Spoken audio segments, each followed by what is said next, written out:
Institut, small private free market college, which is especially proud to promote interdisciplinary study. So that we started as a school to offer programs in political science and public law. Then we expanded into private law, and now have a new program in economic policy. And to debate policy issues, we do our best to bring over interesting people. As many of you know, we have a great public talk series called CEVRO Institut Academic Forum. And in the past, we had leading world scholars such as Richard Epstein of the University of Chicago and New York University, Peter Petke of George Mason University, David Friedman, Bjorn Lomborg, David Schmitz of Arizona University, and many others. Today, as you know very well, we have Professor George Selgin from University of Georgia. Professor Selgin is a leading scholar in the field of competitive provision of money and monetary reforms.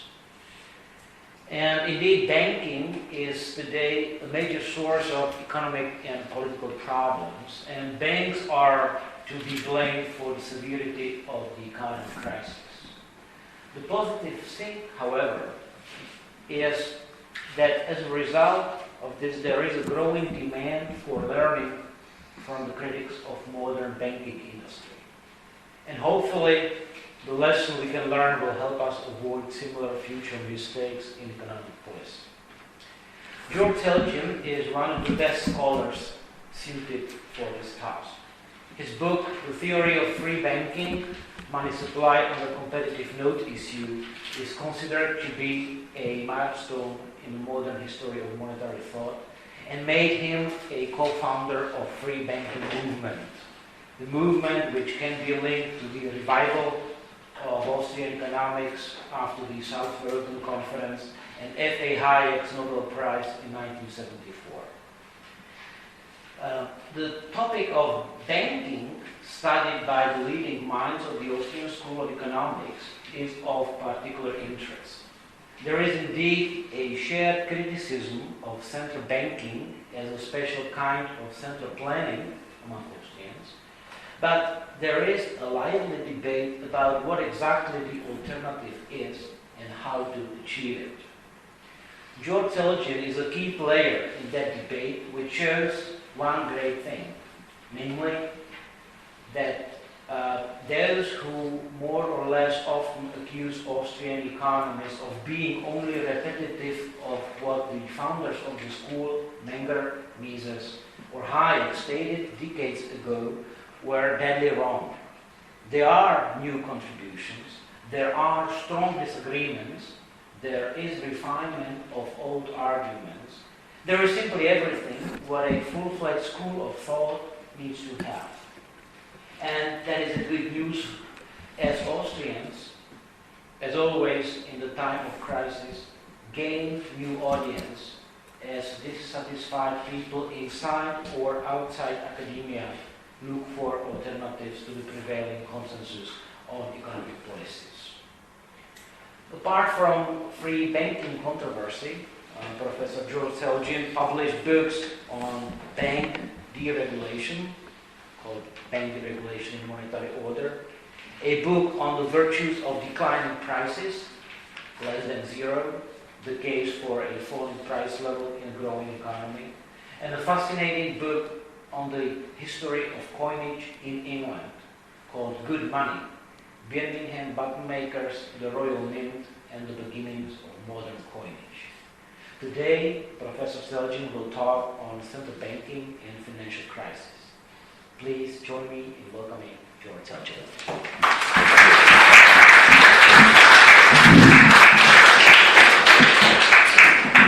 Thank you, Joseph, for that very kind introduction. And of course, I wish to thank the CEVRO Institut for inviting me to speak to you.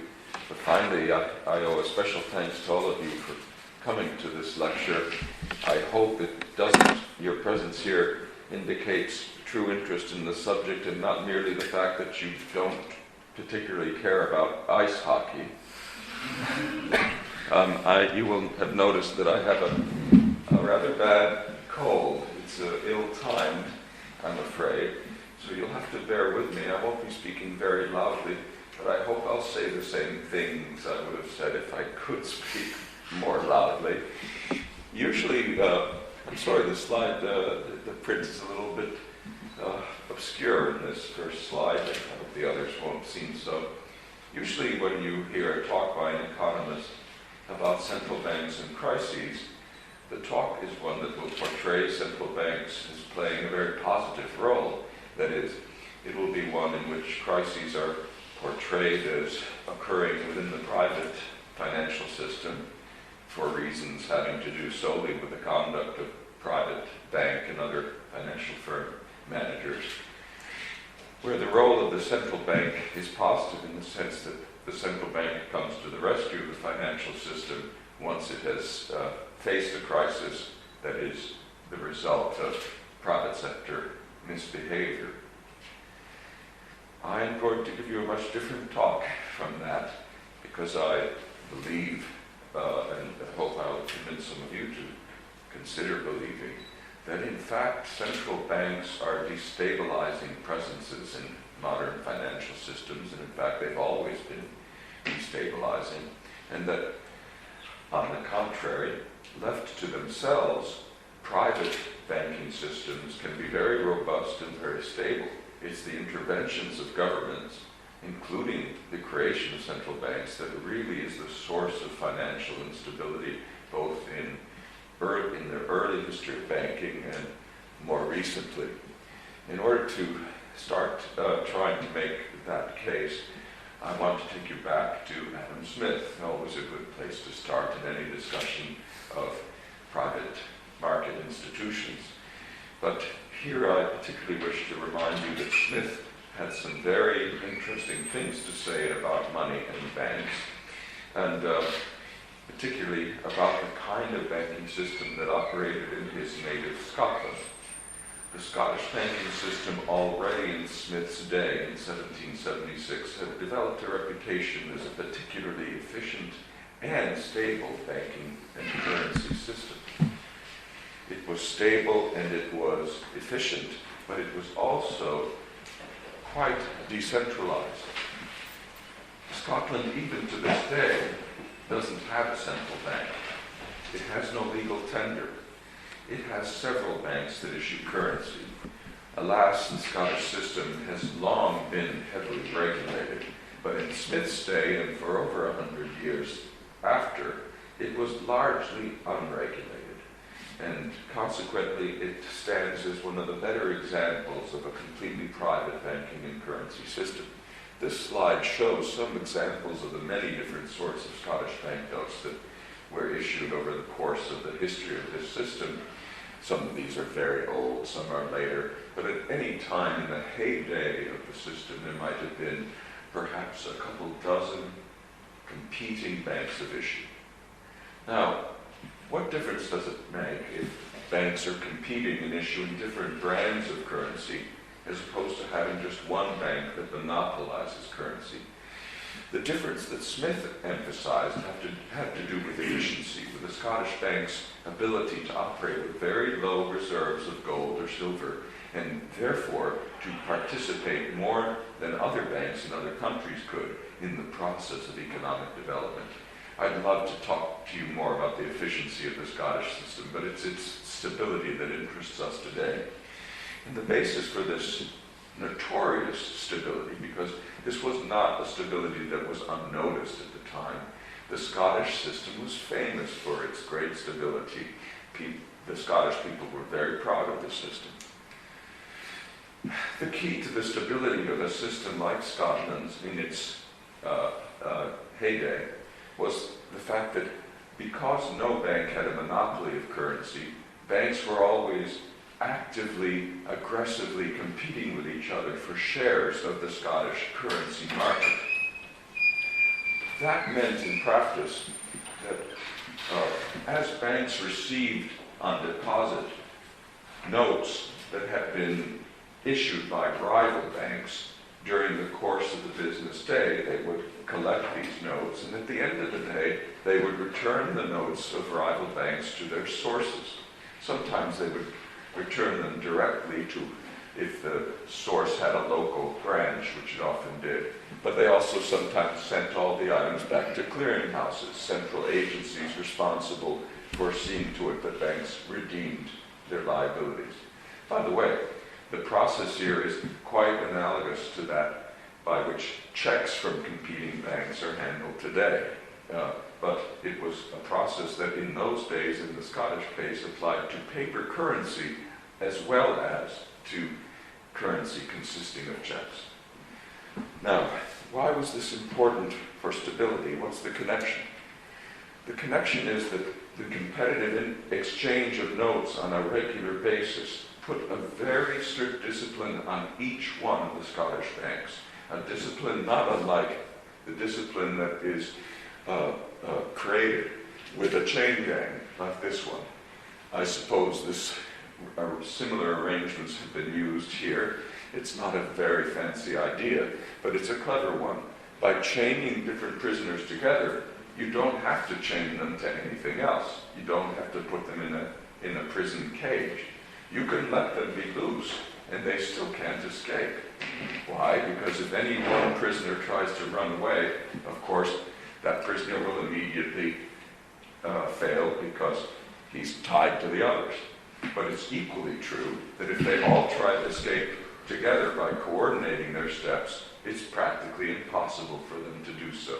So as a result, all of the prisoners have to more or less stay put, or can move only very slowly. So, similarly, in a competitive currency system like the Scottish system, no bank could lend too aggressively.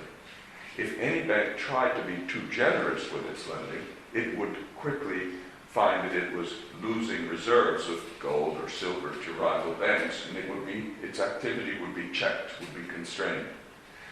And in the same manner, the activity of the banks collectively would be constrained. As we'll see, nothing like this is true of a monopoly currency issuer. Even if it has the obligation to redeem its notes in gold or silver, a bank with a monopoly of currency, is not subjected to this chain gang type discipline. Macroeconomically speaking, and here we'll have a little theory, the presence of this chain gang type discipline in the Scottish type system has very desirable consequences. Let me illustrate them here. Here we have on the horizontal axis the quantity of reserves for the whole banking system. Here we have the total volume of payments consisting of this quantity of money outstanding, which we can think of as the amount of Scottish banknotes in pounds outstanding at any given time, or on average. And finally, the velocity of money. I assume that to this audience, the concept of money's velocity is a familiar one. Should I explain it? I think I should. So, velocity is how often each unit of money becomes someone's income in the course of a given period, usually a year. So, if we take the quantity of money multiplied by its average velocity, that sum consists of the total income annually earned in the economy in question. But here we simply treat it as a measure of total spending or payments. All right. Now, the supply of reserves in the Scottish type system historically would consist just of the supply of gold or silver in the vaults of the various banks which held their own gold or silver reserves. So we draw it here as a fixed line. No bank can create more gold or silver in the short run. This is something you have to go dig out of the ground or import, so it's not so easy to get more gold or silver in the short run. The demand for reserves, on the other hand, is a positive function of the quantity of payments. If no one is paying any money, banks aren't receiving any items from each other, so there's no need for any reserves for paying dues among the banks at the end of the day. Does that make sense? So we know we have a point on the demand schedule here, but it's equally obvious that as payments activity increases, then banks will need more reserves because settlement will inevitably mean that some banks owe other banks money at the end of the day. And because of the laws of probability, the greater the overall volume of payments, the greater will be the need for reserves for settlement purposes because of the greater possible net dues among different banks. And so we have a schedule that goes up. What this means macroeconomically is that a bug or a shadow. I thought I saw a shadow. It might be my cold. Anyway, there will be a unique equilibrium volume of spending at which the demand for reserves is consistent with supply in only this one value, which means that if spending should become, there is a thing up there. Go away. I have enough problems. If the volume of spending becomes excessive, if there's too much spending activity, we'll have reserve demand in excess of supply, and banks will be encouraged to cut back, lest they should find themselves the ones who run out of reserves, who have a shortage when it's time to settle. Conversely, if payments are low, the money supply will be expanded. Banks will be encouraged to expand their loans until we get back to this equilibrium. Now, I can't go into this in any detail because we've got many slides to cover. I will simply assert to you that today, if you ask many macroeconomists or monetary economists, what should central banks do? What should their goal be for macroeconomic stabilization? They will say, stabilization of total spending in the economy. Well, here is a system that tends to encourage it, with under the simple circumstance of having a constant supply of reserves. Competitive forces will tend to achieve a stable, repeating, recurring level of spending. Is it a perfect tendency? No. But it's a tendency that, as we'll see, the mere existence of a monopoly bank of issue undermines. So, let's talk about monopoly. Here's the Bank of England, the first important, or at least one of the first truly important monopoly banks of issue, created in 1694, as I'm sure many of you know. Didn't have a complete monopoly at first, but it had many special privileges that over time grew into such a monopoly. And today, of course, if you go into England, unlike Scotland, the only paper currency consists of the notes of the Bank of England. But this was also true 100 years ago or more, 150. Now, before we talk about this man, because of its monopoly of currency, other banks in a system with such a monopoly lacking their own power to issue their own paper currency, no longer have the same incentive upon receiving currency from the monopolist to return it at the end of the day for payment in gold or silver. Because paper currency is actually very convenient for bank customers. They like it. It's more convenient than gold as long as they trust it. So the banks needing their own currency to supply, but lacking their ability to do so with their own notes, treat the notes of the central bank as a reserve asset, which they will hold on to and reissue to their own customers. Indeed, what tended to happen historically in England and elsewhere was that once the monopoly of currency was established, when banks would receive gold or silver, they would ship the gold or silver to the central bank, the monopoly bank, and accept its liabilities, its notes, and use those as reserves. So the privileged bank would become the sole holder of reserves for the whole economy, and the effective reserve supply for the rest of the banking system would consist not of gold or silver, but of the notes of the central bank that were held for use as reserves by the other less privileged banks. And those notes would be used to settle accounts among those banks at the end of the day. What did that mean? In practice, it meant this. Instead of this supply in England, let's say, instead of that consisting simply of the amount of gold or silver in the system, it represented instead the amount of central bank liabilities that had been created by the privileged bank. So if the Bank of England expands, this schedule, the whole thing of reserve supply, moves to the right. In other words, expansion by a central bank in the short run would mimic an increase in gold in a competitive system, even though there was no more gold to be had.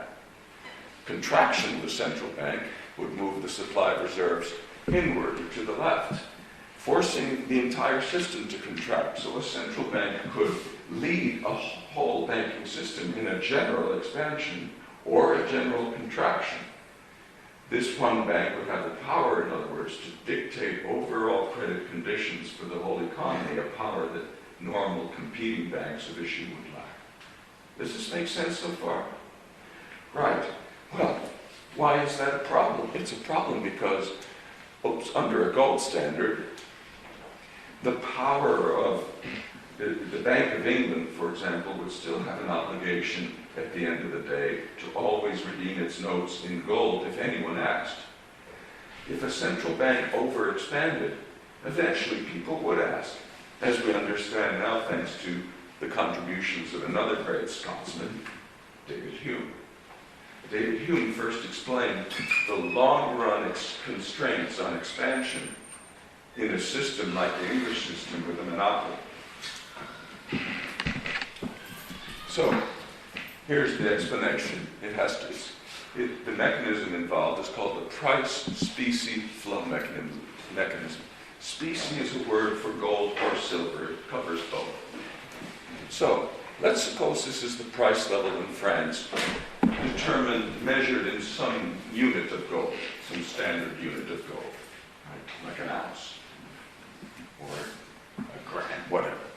Let's assume that that price level is stable, just for the sake of argument. Let this be the English price level. Well, if the price level in England doesn't differ too much from the price level in France for similar goods, tradable goods, no problem. There won't be any systematic change in the balance of payments. But now let's suppose that at this time, the Bank of England starts to expand excessively. Other banks go along because they have more IOUs from the Bank of England, which they treat as extra reserves, which giving them more lending power. Eventually, though, that will cause prices in England to rise relative to prices in France, and to rise beyond a point where it ceases to be profitable, rise beyond a point where it is where it is a matter of indifference where people shop it. Right? At this point, it's worth importing goods from France that would not have been imported before because prices in England are so high. So specie starts to flow out of France and into England because only gold can be used to import goods from France. Where does the gold come from? It comes from the Bank of England. People who previously didn't cash the Bank of England notes for gold now suddenly come to it and ask for large quantities of gold. That means the Bank of England has to contract, which means the supply of reserves, formerly excessive, now suddenly becomes low. The Bank of England, in correcting its mistake from violating the limits of price level differences in the two countries, from violating the condition for international monetary equilibrium, to save itself would find itself plunging the entire English economy into a financial crisis. This was the typical story of the late 18th and early 19th century business cycle in England and in other countries with central banks. There would be overexpansion by the central bank, leading the whole economy along. The price level would rise excessively. Then there would be a shift in the balance of payments, a drain of gold, an external drain from the central bank to other countries, followed by contraction, and therefore contraction for the whole system, and financial crisis. Could never happen in a Scottish-type arrangement where no bank has the power to expand and lead other banks to go in the same direction, and thus cause the price level to rise to levels inconsistent with international equilibrium. Does that all make sense? So, Monopoly creates conditions for financial crises, for panics, under an international gold standard, of course, but there are equivalent stories you can tell about the fiat money circumstance, which we can go into, that don't exist in a competitive system. And in fact, as we would predict from this discussion, the Scottish economy did not suffer from financial panics like those that buffeted the English economy time and time again in the late 18th and first half of the 19th century. It was in response to one of those English crises, the Barings crisis of it was the 1866 crisis. And Barings, I think, had something to do with it, but let's not focus on that. That one English writer of great importance responded with a book that has become since a Bible of last resort lending by central banks. This is Walter Bagehot. Have you heard of Bagehot? Yeah. There's a column named after him in The Economist today. You'll sometimes see a column called Bagehot. That's because Walter Bagehot was the second editor of The Economist magazine. His father-in-law was the first editor. Bagehot wrote a book in 1873 called Lombard Street. It was in that book that he announced what has since become the classical rule for how central banks should behave when they're faced with a crisis.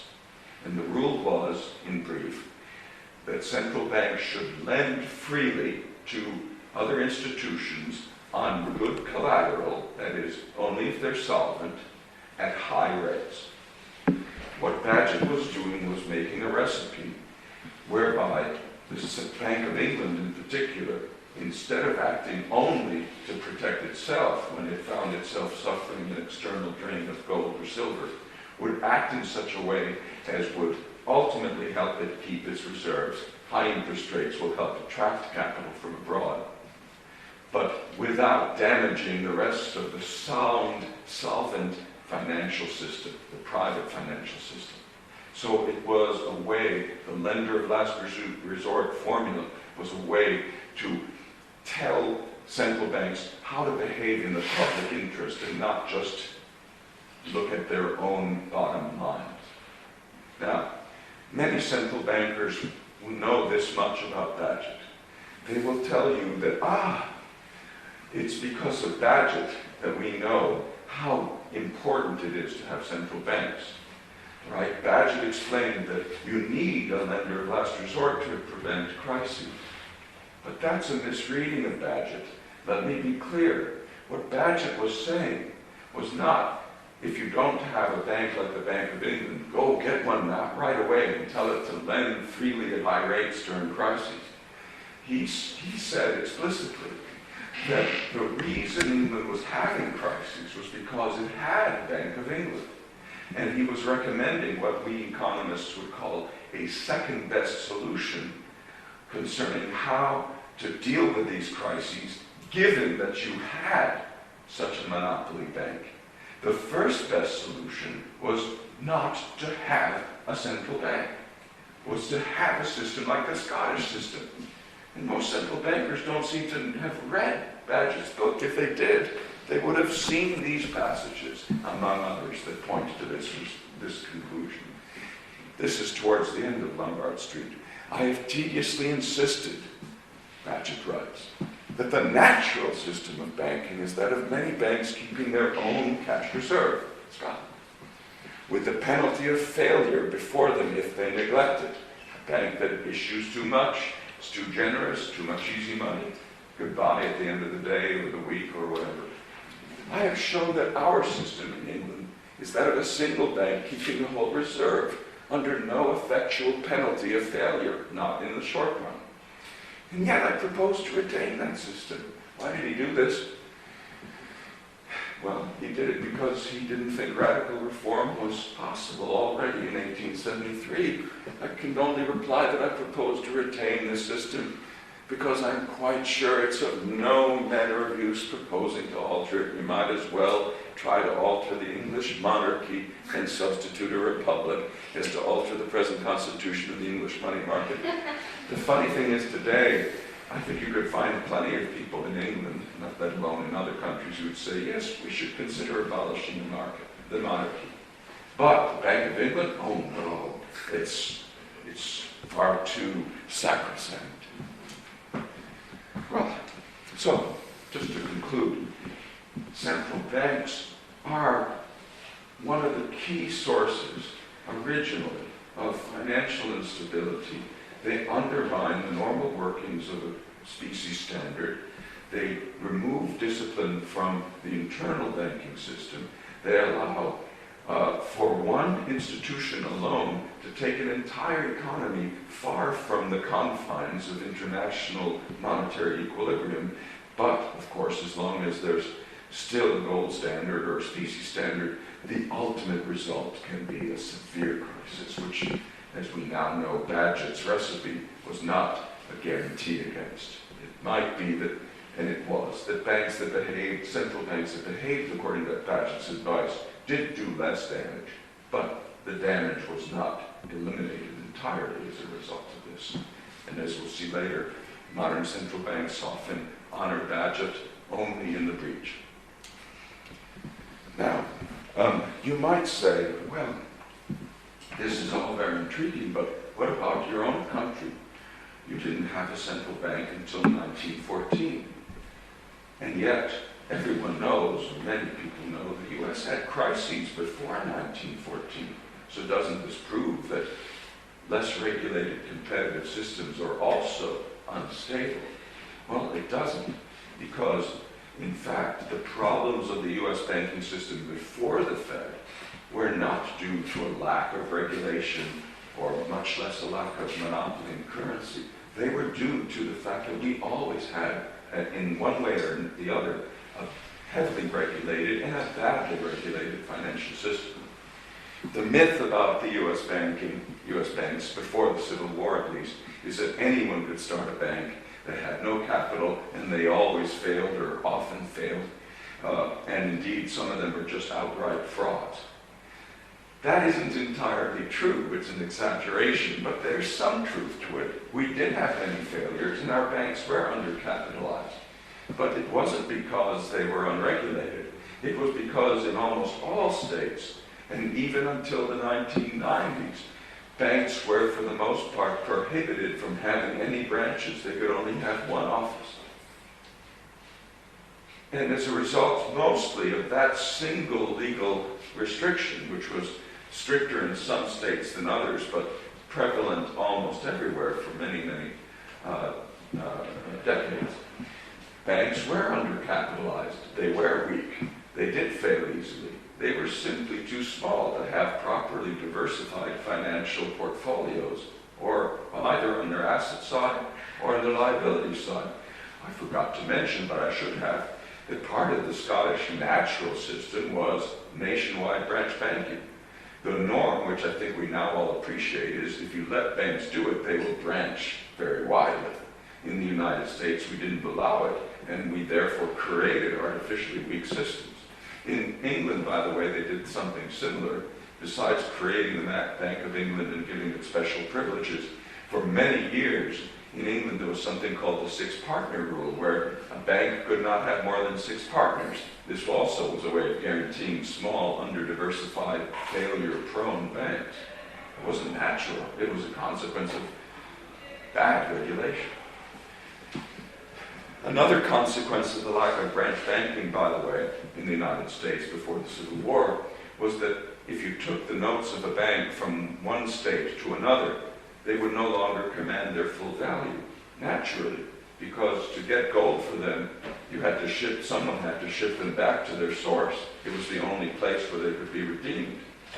But this was, again, a consequence of our artificial banking structure, which gave us thousands of banks and a non-uniform currency, a very bad combination. During the Civil War, we had a major reform of our banking system. State banks were prohibited from issuing currency, which they had been doing before that. They were the only source of currency before the Civil War. A new set of banks, national banks, was introduced, and one of its objectives was to create a uniform currency. I won't go into why the currency of these banks was uniform, except to say it wasn't naturally so. They also were not allowed to branch. But the real reason these banks were set up was to pay for the Civil War or contribute to the cost of the Civil War.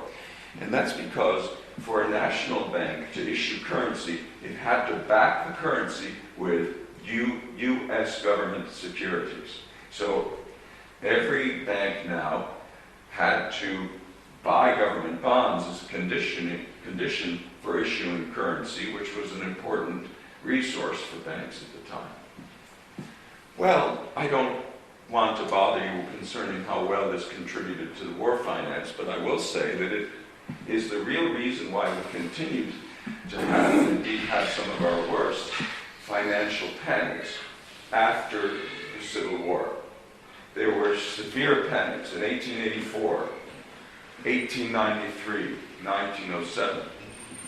If you look at the cause of these panics, though, it wasn't a result of the natural instabilities of the financial systems. It was a result of the regulations imposed on national banks.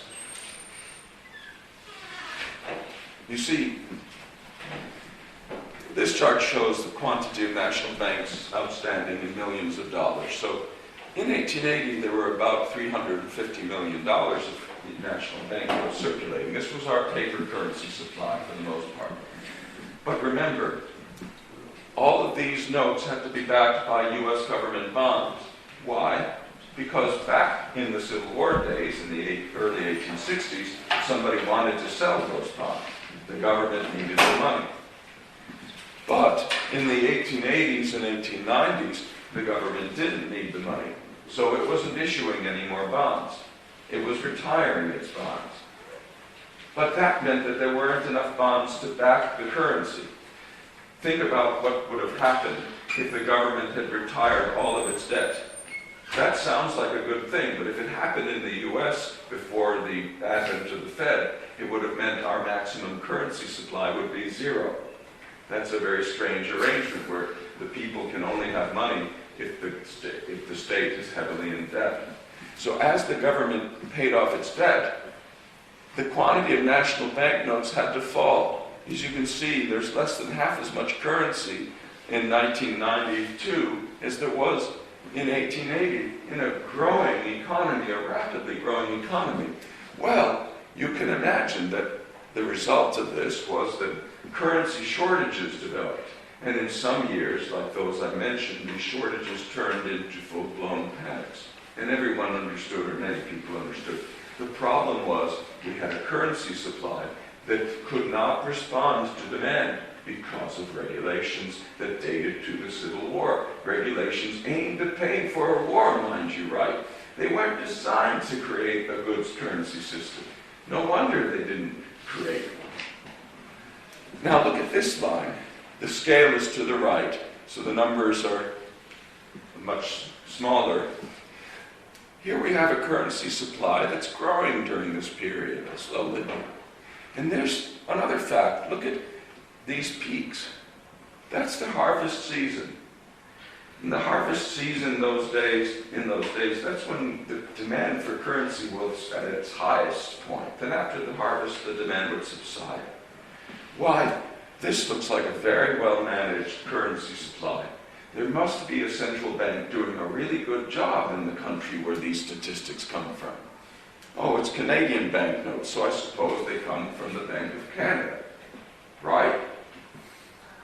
Well, no, because there was no Bank of Canada. The Bank of Canada was established in 1935. Canada had a system just like the Scottish system. In fact, Scottish bankers started it, Scots. And it had many banks of issue, same principle, branch banking, etc. Well, just as Scotland didn't have serious crises during the late 1800s, during the 19th century, when the English economy had many crises, Canada had no crises when we had crisis after crisis. This is very strong evidence that central banks aren't necessary to avoid crises, that something else was to blame for the crises that happened in our economy, in the U.S. economy. It was notorious. Ads and articles like this one, this is just the headline for a little article. You can find them in all the newspapers back then. The currency question, how Canada has solved it. Much flexibility secured. Circulation rises with crop demands, blah, blah, blah. Everyone knew it. Today, no one knows about this because the Federal Reserve economists have done such a good job making people unfamiliar with this history. Frankly, most of them don't seem to know it. In fact, reformers in the U.S. back then did know about it. For political reasons I don't have time to go into, though, attempts to move the U.S. system in a Canadian direction failed. Instead, we passed the Federal Reserve Act. And of course, the proponents of this new system said, we have an alternative way of solving the problem. The Federal Reserve will make sure we never have a shortage of currency again. We never have a panic again like that terrible panic of 1907. Well, the next panic wasn't like 1907. That's the good news. The bad news is it was a lot worse. In fact, it was the worst financial crisis so far in U.S. history, and it led to the Great Depression. As you can see, one of the proximate causes was a tremendous decline in the number of banks. By the way, these are thousands of banks. We had almost 30,000 banks in 1926. That's because of those laws prohibiting branches, right? Most of these banks were very, very weak. So big shocks caused lots of them to fail. Well, what do you expect, right? But the collapse of the banking system was accompanied by a severe collapse in the money supply.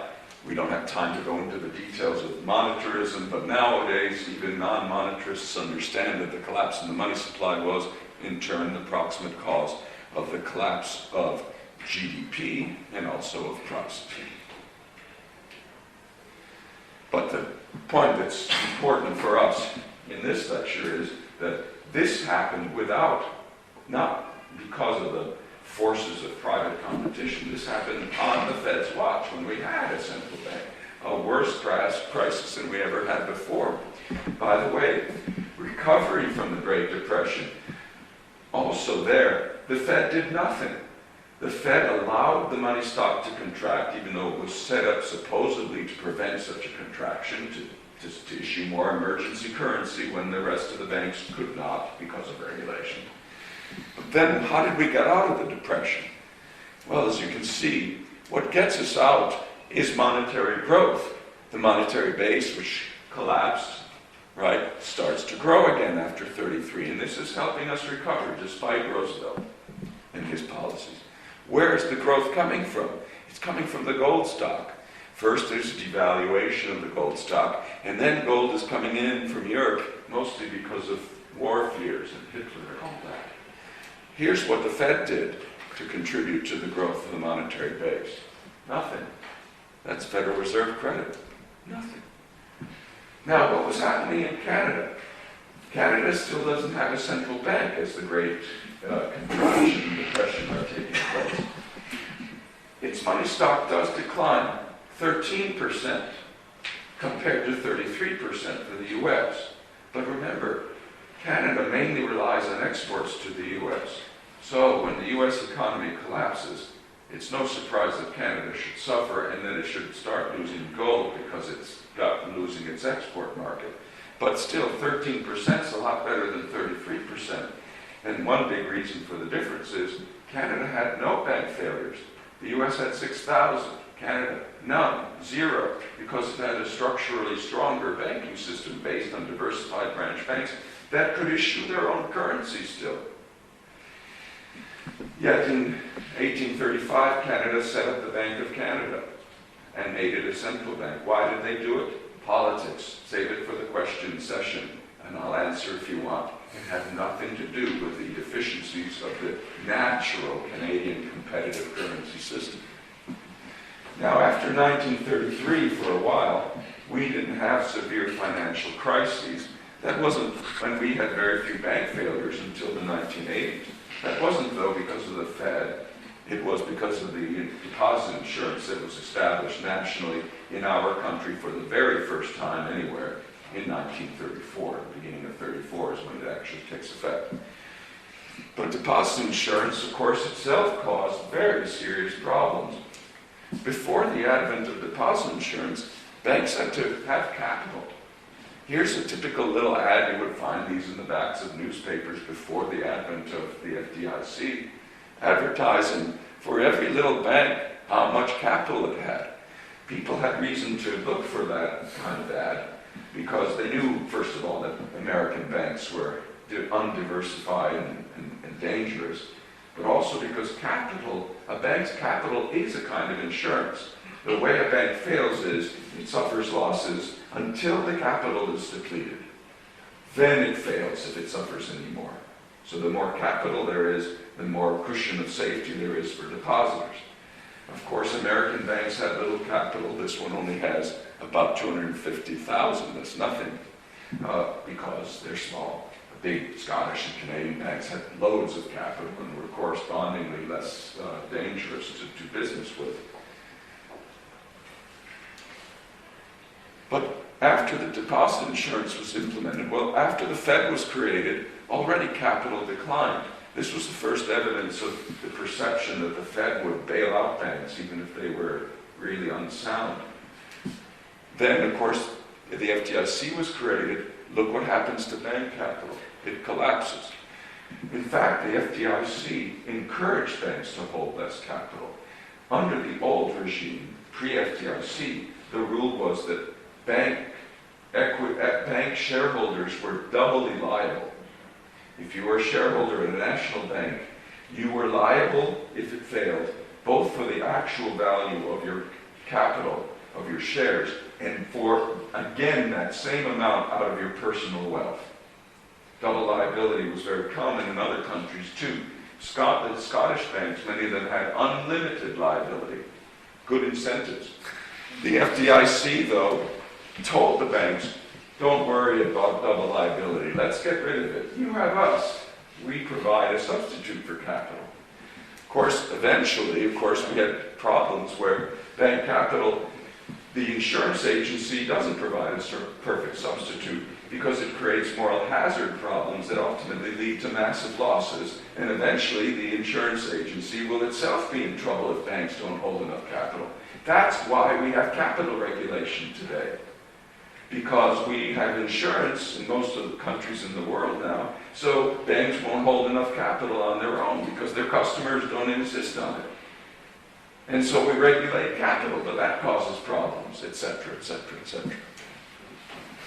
Too big to fail, of course, only encourages this movement away from self-insurance through bank capitalization and is another long-run consequence of attempts to deal with financial instability through more regulation instead of less.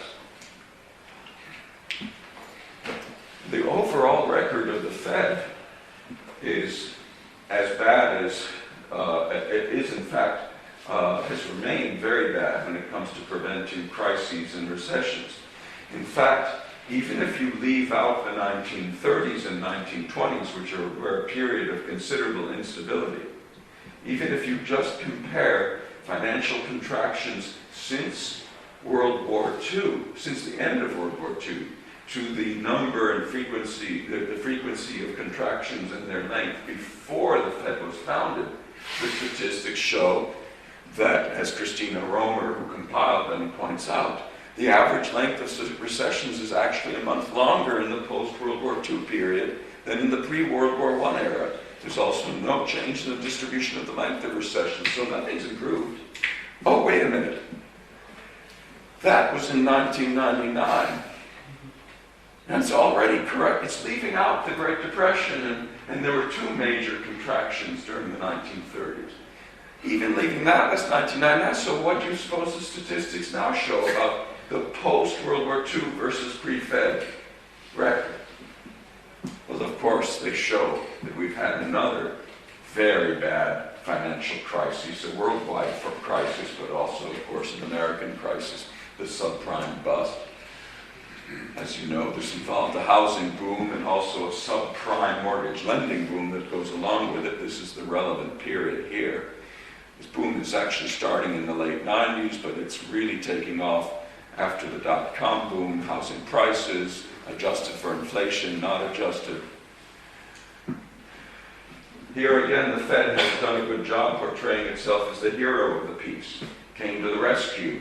The private lending market went crazy, caused a crisis. The Fed came in on the white horse and made things better. How anyone can believe that things were better because of the Fed, I don't know. Personally, I can't imagine what worse would have been like. In any event, it is now widely believed by many economists, not just Austrians, that the Fed contributed to this crisis, to this boom and bust cycle, by keeping interest rates, the federal funds rate in particular, excessively low in the aftermath of the so-called dot-com bust, which it itself may have contributed to. So here's the period where we see rates lowered as much as 1% and kept there far later than some economists think they should have been. If you adjust for inflation, these low rates here were negative. Negative money, free money. Take our money, please borrow it, we'll pay you to do that. And of course, participants in the mortgage market were having a tremendous good time because of this.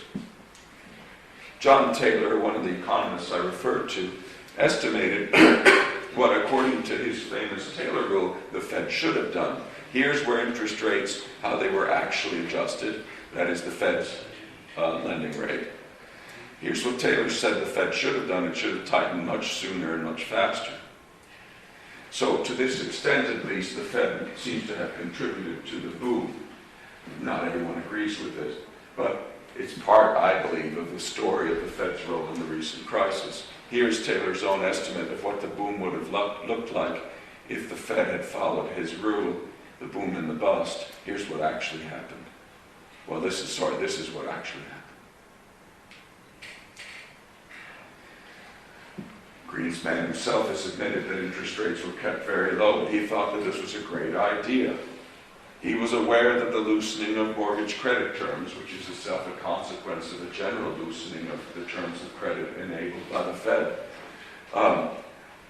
increased financial risk. But I believe then as now that the benefits of broadened home ownership are worth the risk. It's a particular obsession of American politicians and policymakers that we should put everyone in a home, even if we have to destroy the economy to do so. Bill Buter, a very good economist, if somewhat cranky, his opinion here concerning what the Fed did in the aftermath of the subprime boom is decidedly negative, and I think it's correct. He writes, Fed interventions appear to have been designed to maximize bad incentives for future reckless lending and borrowing by the institutions affected by them. In fact, the Fed did some really bad things in the aftermath of the crisis, and here we have to remind ourselves of Bagehot once again. Remember what Bagehot said: to minimize damage that they themselves caused by having overly easy money policies, central banks, when the crunch comes, should lend freely at high rates to solvent institutions. Let the firms that really made bad mistakes fail, but save the sound institutions, prevent them from having to fail as well, owing to collateral damage inflicted by the other failures. So lend to the sound, not to the unsound. Guess what the Fed did? The crucial period is right here. Here's where the subprime collapse is happening. Okay? This is the Fed's holdings of open market bonds. Right? This is direct lending. All right. In non-technical terms, during that whole crucial period leading to the failure of Layman's, the Fed was directly lending to various large financial institutions that were presumably insolvent. But, as you can see, total Fed credit didn't go up because it was selling securities in the open market at the same time, which is a way of taking liquidity from the sound financial system, from the sound institutions, taking it out of the open market to give it to the unsound. It's Badgett flipped upside down. This is one reason why, I submit, the panic that was at first limited to a certain core of the financial system spread and became a systemic panic and eventually an economic depression or recession. In the course of this direct lending program, as part of it, the Fed bailed out one of the relatively small key players on Wall Street, Bear Stearns, one of the so-called primary dealers. Naturally, all of the larger primary dealers at the time, insolvent ones, assumed that this guaranteed that they would also be bailed out. Of course, therefore, it came as a real shock to the market when Layman Brothers, which was bigger than Bear Stearns, was allowed to fail.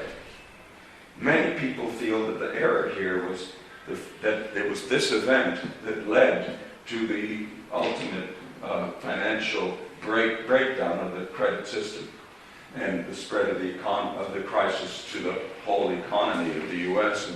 and elsewhere. Now, I should say that the Fed's inconsistent policy was very bad. Bad on Badgettian grounds, bad in general, because after it bailed out Bear Stearns, you can look at the record, Layman Brothers started making desperate gambles in an effort to save itself because it thought that it would not be allowed to fail.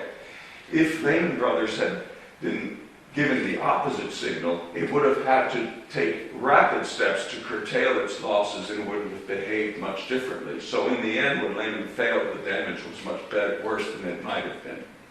But contrary to what many people think, the failure of Layman Brothers is not what really triggered the final freezing up of the overall market for U.S. credit. John Taylor, the economist I referred to before, he argues that what did that was the testimony of Paulson and Bernanke to Congress when they wanted a check for $800 or $700 billion with no questions asked. Congress, can you imagine, actually wouldn't give them such a check. Right? Bernanke says it wasn't the fact that Congress wouldn't pay the TARP money as first requested, but the testimony itself that scared financial markets and made people panic, which was what it was supposed to do, by the way. They were willing to do anything to get that money. Here's the Layman bankruptcy. This number, right, the LIBOR-OIS spread, don't ask me to explain it. Just take my word for it. It's a measure of general panic, okay? Here's Layman's bankruptcy. Okay, it's not good news, but here's the TARP announcement. This is the testimony I was referring to. Taylor claims that testimony is what really scared people, and off you go. Actually, I don't think that's true either. That's part of the story, but something happened actually here, about the same day, just 2 days later, that was more damaging. Another bank failed, Washington Mutual, or WAMU. And the FDIC, because it didn't want to pay out too much money, but was afraid of letting the uninsured depositors, that is people with more than $100,000 in their accounts, it didn't want them to suffer any losses, even though technically they weren't fully insured. So it decided to take money from the secured creditors of the Washington Mutual and made them suffer bigger losses than they normally would have to pay off the uninsured large depositors. And as John Allison, who should know, he was one of the best bankers in the country at the time, that decision closed the capital markets for banks. After that, nobody wanted to lend to banks. Nobody wanted to buy their bonds because even secured bonds, turns out, aren't so secure.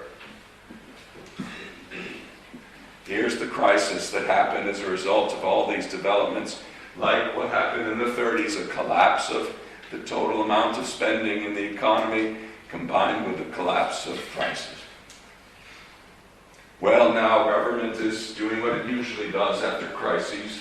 It's passed new regulations, the Dodd-Frank Act, not rolling back government involvement in the financial system, but adding to the involvement that's already there. But if you look at the history of crises and of regulation, you have got to understand this is going in entirely the wrong direction.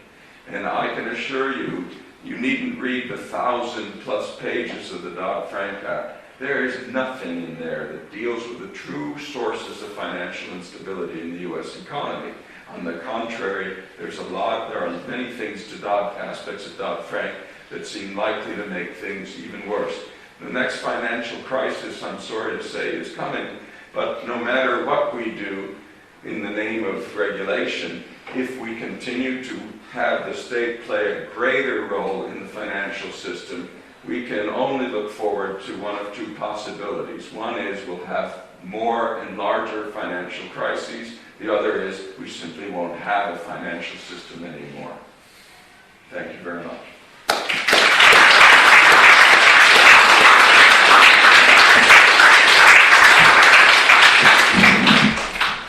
Thank you very much, George. And indeed, now the floor is open for questions, comments, debate. Yes. Yes, sir. Did you have any pictures of the Scottish banknotes with the optional clause? Yes, I have a picture of one, but I don't think it's in this show. So, would you like to convert that into a question, or shall I do it for you? You can tell the story about the Royal Bank and Scottish Bank. Well, I won't go into all the details, but a question does arise, and it's a good one, concerning what a private, natural, competitive currency and banking system would do to handle panic if panic happened. Now, this is a somewhat hypothetical question. It is extremely difficult to find any good examples of panicking customers in the Scottish banks or of Canadian banks during the period when those banking systems flourished with great freedom. The trust in those systems was so great instead that the one thing you could be sure of is if you came into Canada or Scotland and had a gold coin and gave it to one of the citizens of those countries, the first thing they would do would be to get rid of this inconvenient currency and get a good, sound, convenient Scottish or Canadian banknote. So the demand for gold coin in both of those economies was very low. And that's why banks could get away with very low reserve ratios. Nobody wanted gold because they trust the banknotes so much and the banks behind them. Anyway, that still leaves the possibility, of course, that people could panic. Maybe they just everyone's having a bad day, or they hear a rumor, or they've listened to some politician, or what have you. And so suppose they all ran on their banks. Well, it turns out that even though this never happened, Scottish banks, for a while, did have an arrangement, a contractual one, that would have solved the problem if it had occurred. It was called the option clause, where their notes would say, we, the British Linen Company or the Bank of Scotland, promise to pay the bearer £5 on demand, and then in smaller print, or in 6 months with 5% interest penalty in the duration during the period of suspension. That option would only be invoked in emergencies. It never had to be invoked to prevent panic because panic never happened. So why did they even have it in the first place? It originated in the rivalrous behavior of the banks during the early days of the system, where established Scottish banks would try to punish a new entrant by accumulating a war chest of the new entrant's notes. Instead of bringing them back every day or returning them, they would wait and wait and wait and wait, and then they would pounce and try to make the bank go broke.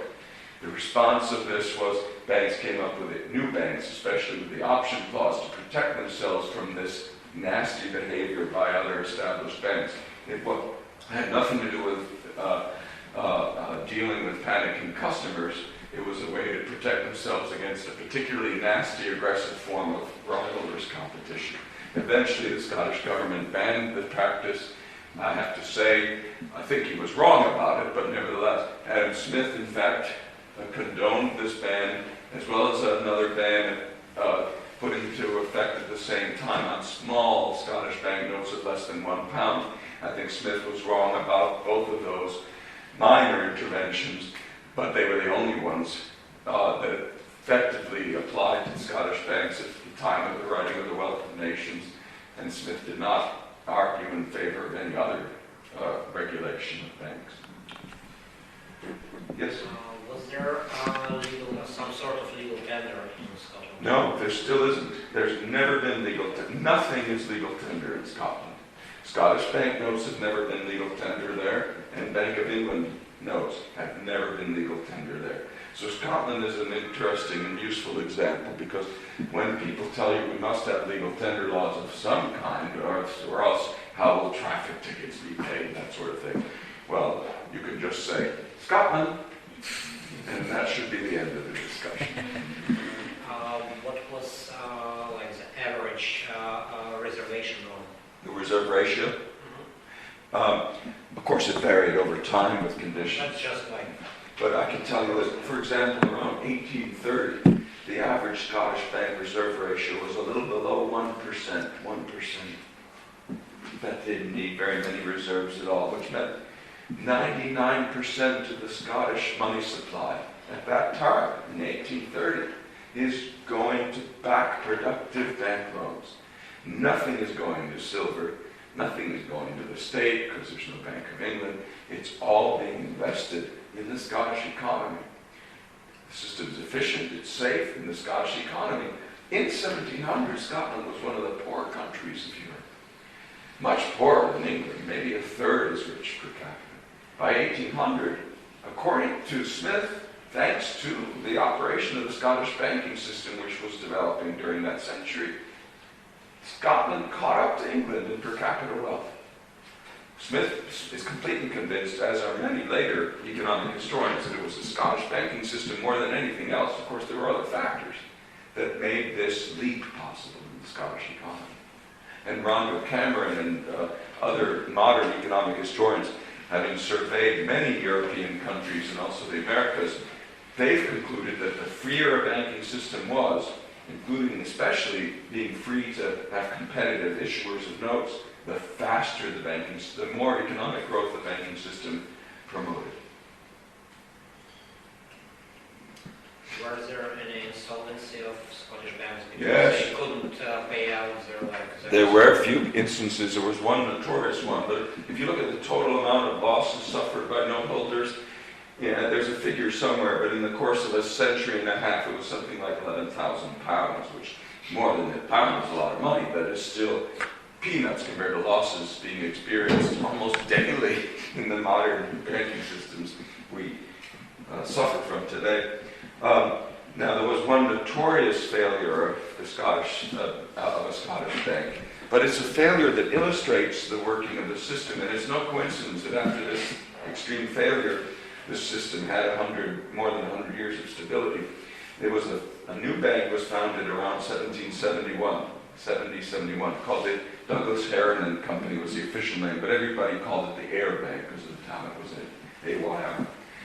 Now the managers of the Ayr Bank, they said, we don't want to be just another Scottish bank. We want to be the biggest Scottish bank. We want to be bigger than the Bank of Scotland, bigger than the Royal Bank, bigger than the British Lending Companies. Well, how do you become the biggest Scottish bank? You lend a lot. Then you get more assets. You have more assets, more liabilities. Your balance sheet can eventually be the biggest. The problem, of course, is, for reasons we've seen, if one Scottish bank lends too generally, the theory says it should start losing specie to the other banks. At the end of the day, it has to settle like them. Whereas if it's lending more, it's going to have more items returned to it. So didn't this happen to the Ayr Bank? It did, just as the theory says. But the Ayr Bank decided that they were not instead of doing what any other bank would have done, which is to say, whoa, maybe we shouldn't try to get so big so fast. Maybe we can.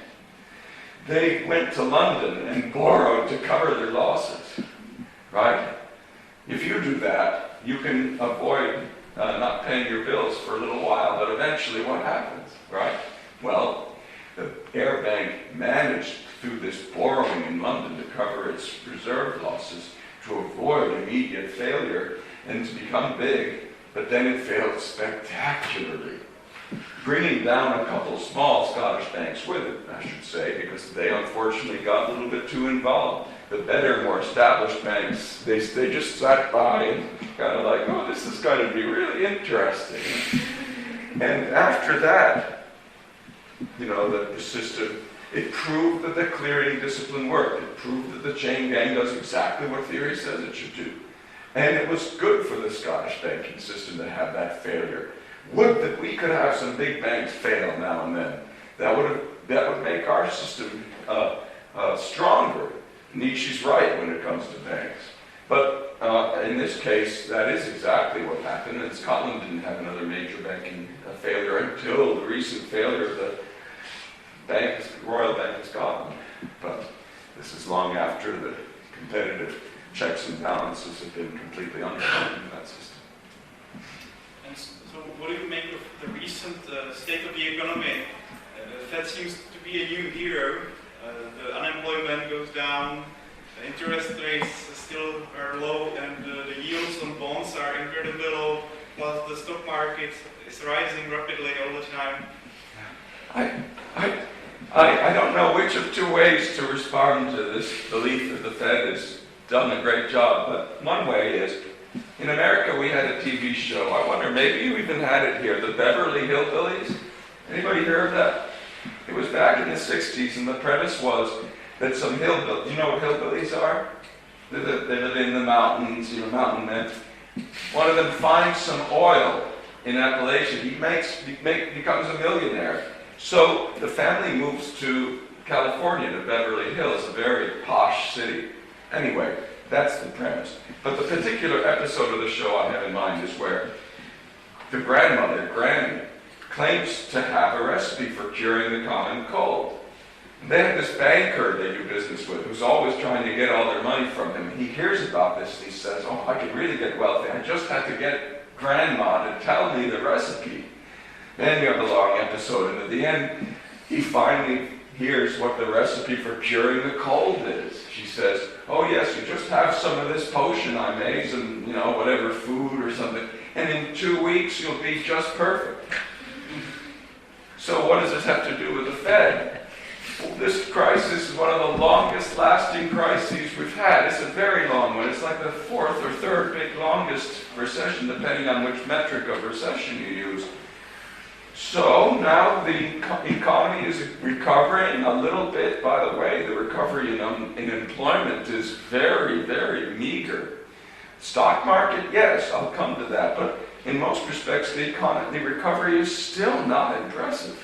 Asset markets are doing well, some of them, but that's not a good measure of recovery. You want to look at employment and output. And investment. Investment. That's not doing very well, private investment. So, but the point is that according to standard economic theory, following a massive contraction, no matter what you do, if you just wait, right? Prices will adjust, expectations will adjust. Recovery should happen eventually. So if the Fed really wasn't doing anything, right, it could claim that you just wait till recovery starts happening and say, see, we did it. But the asset market story actually is a bad story. Again, instead of making the Fed a hero, it really implies the opposite. What the Fed, in its attempts to promote recovery, is doing is trying to recreate the pre-2007 situation, particularly in the housing market, with low interest rates all over again. Look, remember what happened. The Fed, to fight the dot-com crisis, right, which it helped create with easy money before that, decided to make money easy and try to get the boom going again. Well, they tried and it succeeded. Not in creating another dot-com boom, but in creating a subprime boom. They can't control which boom they create. Now the Fed is trying to create another lending boom. And even subprime lending is doing pretty well. Do you know that subprime securities are hot now? Can you believe it? You think this is good news? Suppose the Fed told you, we've done it. We've got the economy exactly where it was in the beginning of 2007 again. Would you say, yay? Or would you say, oh no,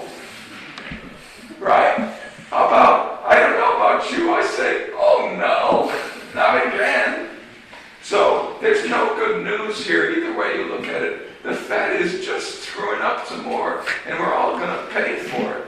It would be better if they all stayed home.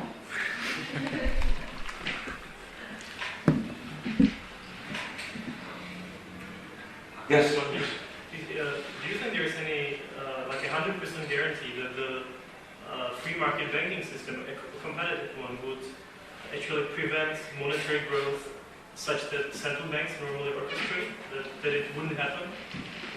Certainly not. If you look at, when we speak of a competitive system today, of course, we have to be clear what we mean, because of course we all know what it meant in 1850. It meant that the reserves consisted of specie, of gold or silver. So the supply of reserves was governed by ultimately the world supply of precious metals. Today we have to specify what base regime would we have a free banking system erected upon. Would we go back to gold or silver? It's difficult. Would we start with our existing standard and do something to curtail the powers of the central bank? But as for the actual record of inflation and excess money creation, it's very clear. The overwhelming cause of secular expansion of money stocks everywhere in the world is the expansion of the monetary base driven by central bank creation of base money by central bank credit expansion. So that's it. This is overwhelmingly clear. So you don't see as a problem a seasonal expansion of money stock? For example, the one that you showed on one of the slides. You see as a problem a secular systematic rise? There are cyclical problems, of course, but those two tend to be led by central banks. I have a paper called, Bank Lending Manias in Theory and History. And that paper explores the question, is it true that you have these lending manias that occur solely as a result of loosening standards of the private system, with reserve ratios decline, etc.? And the answer historically, overwhelmingly, is no. Lending manias are driven by central banks' changes in the credit conditions that they help create. We saw an example, of course, here recently, and generally not by changes in private lending institutions' reserve ratios. The reserve ratio is not particularly pro-cyclical, though it can be somewhat pro-cyclical. The big player is always the central bank. And there are a lot of myths about this. For example, it was long maintained that the English Panic of 1825 was one where, the private banking system just went haywire, and they were lending, and the reserve ratios were falling, which, by the way, is inconsistent with a lot of theory.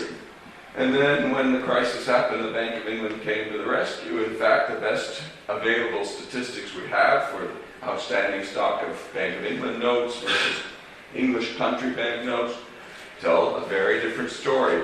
That the country banks were doing what I said they tended to do. They were expanding in sympathy with the Bank of England because the Bank of England, first of all, was providing more own liabilities for them to use as reserves. So, unfortunately, perceptions are colored by central bank propaganda. And I remember Charles Kindleberger. It's not just central bankers, but it's their unwitting professional economist accomplices who say these things. Kindleberger, in his famous book, Panics, Manias, and Crashes, says, the Bank of England, the private banks financed the boom, the Bank of England financed the crisis. This is about the crisis of 1825. It's just a lie. It's a lie. I don't mean that he knew he was lying. The man had a lot of integrity, but he just wrote what his own beliefs, his prior beliefs made him right. He assumed that central banks are the good guys. Therefore, it must have been that way. Well, no, it wasn't that way. The assumption's wrong. I mean, I generally agree. I just have the concern that if there is no 100% reserve requirement on the private banks, they can still manage to increase the money supply and maybe cause the same kind of problems that central banks normally cause. Well, we expect the commercial banks, of course, to try to maximize profits and behave accordingly. But that doesn't mean they can do whatever they want to do. Oops. I have an article about this too, but there really are relatively well-defined limits concerning how many reserves banks have to hold.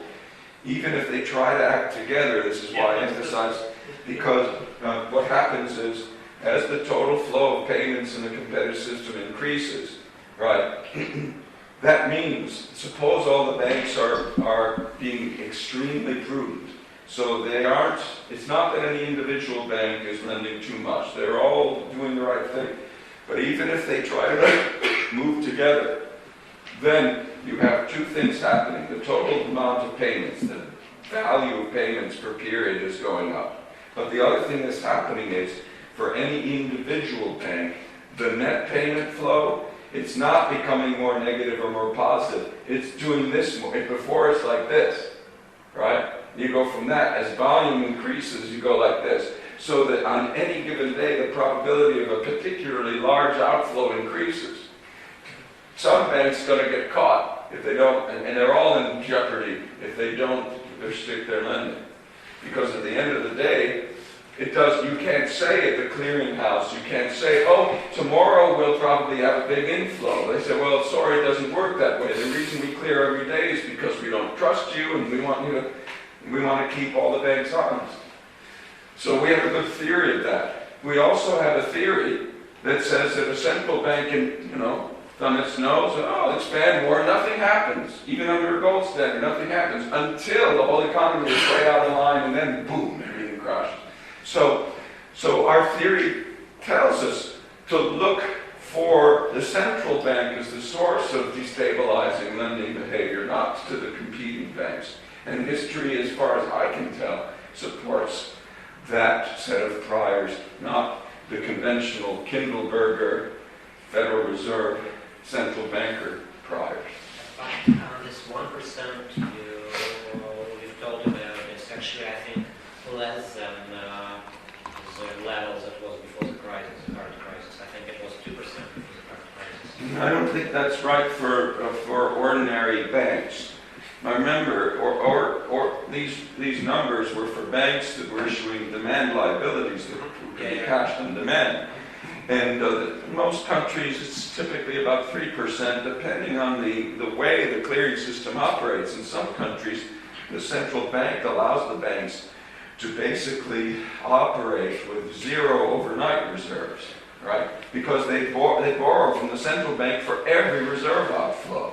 Well, that changes everything, but that's not a competitive system. But where you don't have these arrangements of free intraday credits, 3% is typical. It's higher than in Scotland because the banks can't issue their own notes. So they have to hold central bank reserve money in their cash machines and tills. That raises their reserve ratio requirements. So they're less efficient than Scottish banks in 1830.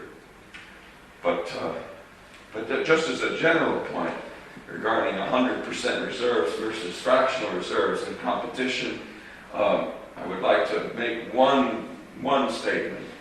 Rothbard is all wrong, as are all his followers. There, I'm done.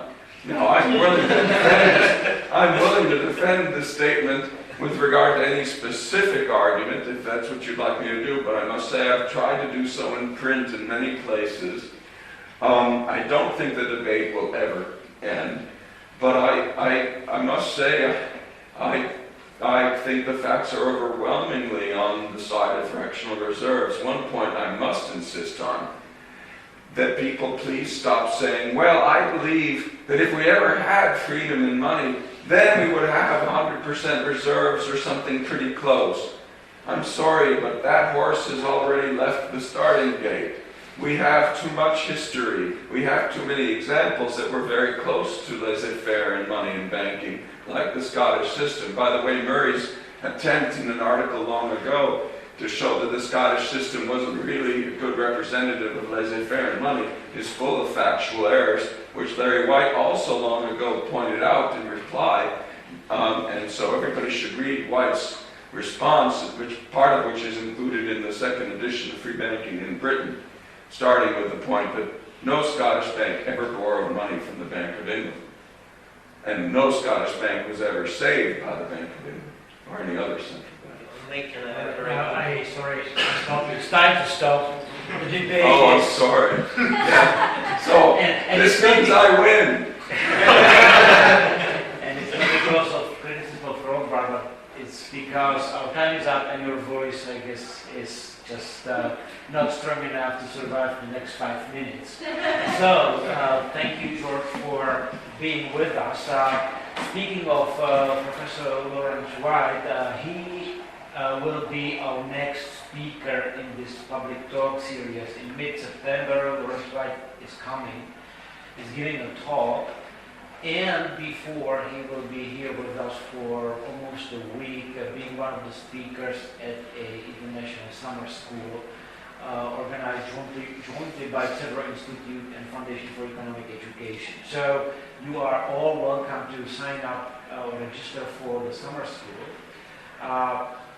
We can talk for hours and days about fractional reserve versus 100% gold standard or whatever.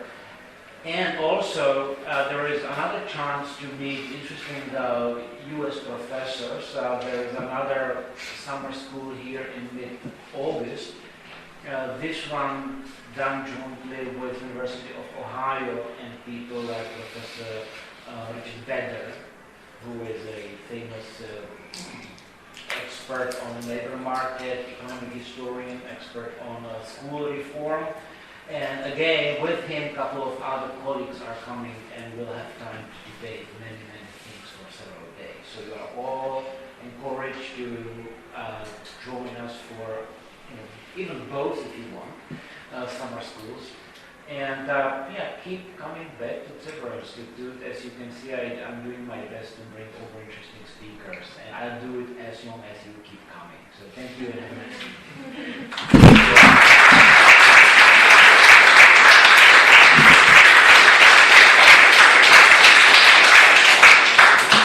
Thank you all for coming, and thank you for your questions.